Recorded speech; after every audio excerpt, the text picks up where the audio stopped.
To find the energy of a given signal, we have a very simple expression. For a given signal x of t, where x of t is continuous, the energy of a given signal is integral minus infinity to plus infinity x square of t dt. And if the signal is discrete, then it is summation n equals minus infinity to plus infinity x of n the whole square. So magnitude x of n the whole square.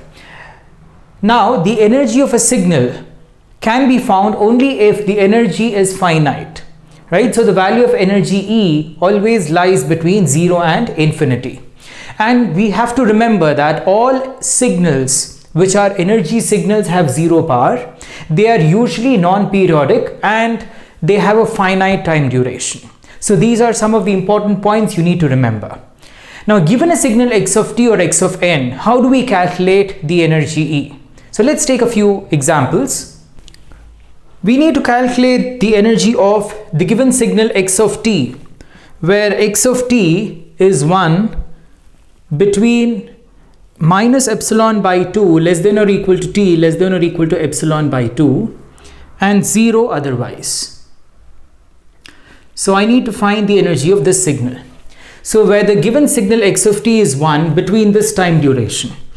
So therefore I find the energy using this expression. So the limits now will vary from minus epsilon by 2 to epsilon by 2 x square of t, that is 1 square d of t. So you have epsilon by 2 minus of minus epsilon by 2, which gives me the value epsilon. So now we have found out the energy of the given signal x of t. Now the second example, we need to find the energy of the given signal x of t, where x of t is e power 2t u of minus t. Now I have a given signal e power 2t which is multiplied with u of minus t, right? So therefore the given signal u of t is nothing but a step which exists from 0 to minus infinity. So it is u of minus t, right? So this is u of minus t. So from minus infinity to 0, the amplitude is 1. And then from 0 to infinity, the amplitude is 0. So I have to integrate from minus infinity to 0. So you have the energy which is again given by this expression minus infinity to 0 e power 2t. And what is the value of u of minus t from minus infinity to 0? It is 1 d of t. And of course from 0 to infinity it is 0. U of minus t is 0. So the value becomes equal to 0. And the whole square, right? So it is x square of t, so e power 2t the whole square, so it becomes minus infinity to 0 e power 4t dt. Integral of e power 4t is nothing but equal to e power 4t within the limits minus infinity to 0, so divided by 4. So I have e power 0 minus e power, when I put t equal to minus infinity, it becomes e power minus infinity divided by 4.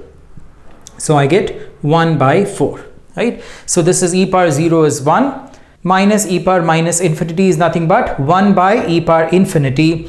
So therefore it is 1 by 4, right? So you can write the unit of energy as joules. Third one, find the energy of the given signal x of t equal to e power t minus 1 u of minus t.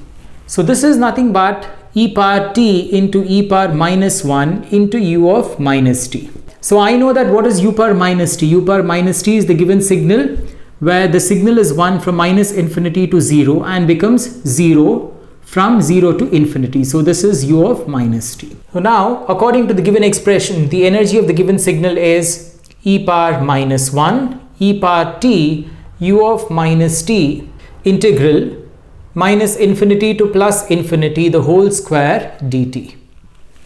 The given signal exists only from minus infinity to 0. So this is minus infinity to 0 e power minus 2 e power 2t dt. So e power minus 2 can be taken outside common. So integral of e power 2t is e power 2t by 2 with the limits minus infinity to 0. So I have e power minus 2 e power 0 minus e power minus infinity divided by 2. So this is 1, this is minus e power 1 by e power infinity is again 0. So this expression becomes equal to 1. So I have e power minus 2 divided by 2. So if I calculate, we get the value as 0.06766 joules. So find out the value of e power minus t using your calculator. Divided by 2, we get this value. So moving on with the next one, fourth one. Find the energy of the given signal x of t, where x of t equals e power 1 plus 2t into u of 1 minus t.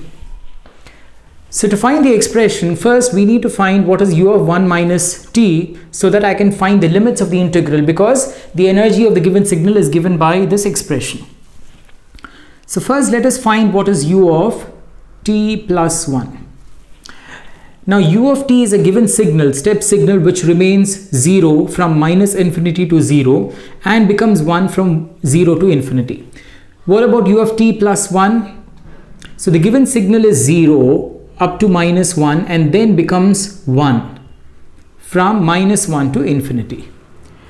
Now the same signal, if I take its mirror image along the y-axis, then I have the given signal which extends from minus infinity to plus 1. So you just flip it along the y-axis. So from minus infinity to 1, the given signal exists.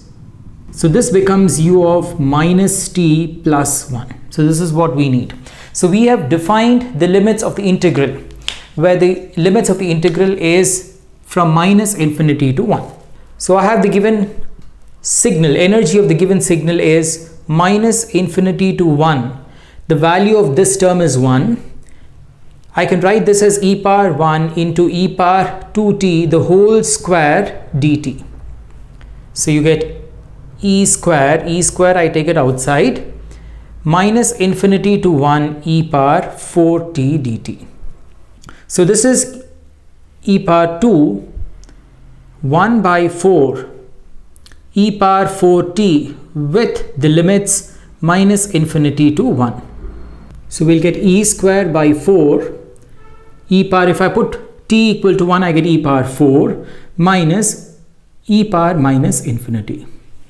So e power minus infinity is 0. So this is e square into e power 4 by 4, which is e power 6 by 4.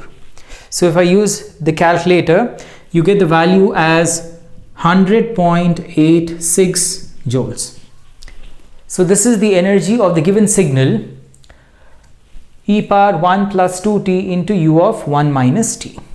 Problem 5, we need to consider the energy of a given signal x of t over the range minus 3 to 3. So consider a given signal x of t which exists from minus 3 to 3 with the energy equal to 12 joules. So this is given in the problem. We need to find the range of the following signals and compute their energies. So there are 3 sub questions. Find x of 3t.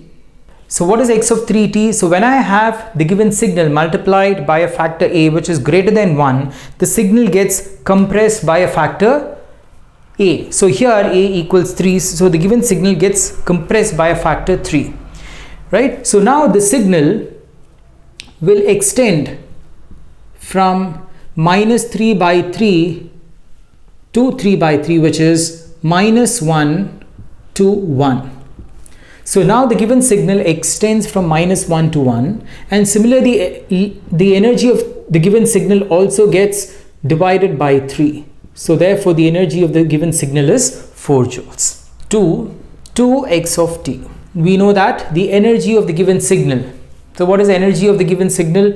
It is integral x square d of t. So it is 2 square x of t the whole square d of t. So this is 4 into x square of t dt. So we know that the energy of the given signal is 12. So it is 4 into 12, which is 48 joules. 3. Find the energy of the given signal x of t minus 4. Now what is happening? The given signal is now being shifted. So the signal which existed from -3 to 3 will now exist where the given signal has been shifted by 4 units. So now the given signal will lie between -3 plus 4, that is 1, less than or equal to t, less than or equal to 3 plus 4, which is 7. The energy of the given signal will not change because the signal has just been time shifted. So therefore the energy of the given signal will remain as 12 joules. The energy of the given signal x of minus t. So what is x of minus t? Let's assume that the given signal varies between -3 to 3. So you have a given signal. Let's say this is the signal. If I take x of minus t, the signal will again vary between -3 to plus 3 itself. So therefore the given signal will still vary between -3 to 3. And what about the energy of the given signal? It will remain the same. So it's going to be 12 joules. So in this lecture we have understood how to find the energy of a given signal, and we have taken a few examples. To view all the other lecture videos in the topic Signals and Systems, do click on the I button or go through the playlist Signals and Systems, and do not forget to like, share and subscribe and press the bell icon to get notifications of all the further uploads. And thanks for watching.